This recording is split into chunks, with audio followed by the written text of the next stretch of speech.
Sir, नुकतेच बिहारच्या निवडणुका पार पडल्या. वोट चोरीचा मुद्दा राहुल गांधींनी समोर आणला. यानंतरही भारतीय जनता पार्टी असेल, नितीश जे असेल, ते सत्तेमध्ये आले. आता जे काही स्थानिक स्वराज्य संस्थांच्या निवडणुका झाल्या, आम्ही पाहतो एक पत्रकार म्हणून अनेक मतदार याद्या ज्यावेळेला सर हातामध्ये येतात, त्यामध्ये दुबार मतदार असेल, काही मतदार त्या ठिकाणी राहत नसताना एका खोलीमध्ये 200, 250, 300 लोकांचं त्या ठिकाणी दाखवलं गेलेलं आहे. कसं पाहताय राहुल गांधींनी जे काही कॅम्पेनिंग त्या निवडणुकीपूर्वी मतचोरीचं केलं होतं, कसं पाहताय याकडे? बिहारच्या निवडणुकीमध्ये वोट चोरीचा मुद्दा सातत्याने काँग्रेसने लावून धरलेला होता. काय झालं? काय निकाल लागला? काँग्रेसला किती मतं मिळाली? काँग्रेसला किती जागा मिळाल्या? भारतीय जनता पक्षाला आणि जनता दल युनायटेडला किती जागा मिळाल्या? मला असं वाटतं की जनतेने हा मुद्दा अव्हेरलेला आहे.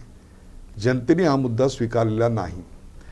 एक गोष्ट आपण इथे लक्षात घेतली पाहिजे की ज्या वेळेला लोकसभेच्या निवडणुकांचा निकाल लागला, त्यावेळेला जनतेचा जो कौल होता आणि भारतीय जनता पक्षाला 240 जागांवर थांबवलं गेलं, त्यावेळेला भारतीय जनता पक्षामध्ये खूप मोठ्या प्रमाणात विचारमंथन झालं, ज्याला इंग्रजीमध्ये चेंज द गिअर म्हणतो.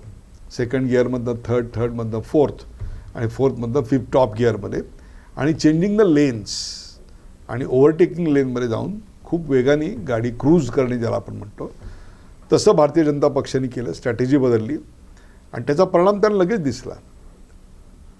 महाराष्ट्राच्या निवडणुका झाल्या, 200च्या वरती भारतीय जनता पक्ष आणि त्याचे इतर सर्व सहकारी पक्षावर ते पोचले. एवढंच काय, तर भारतीय जनता पक्ष स्वतःसुद्धा एकट्याच्या बळावर 135पर्यंत आणि सहयोगी त्याचे जे होते त्याच्यामुळे जाऊन पोचला.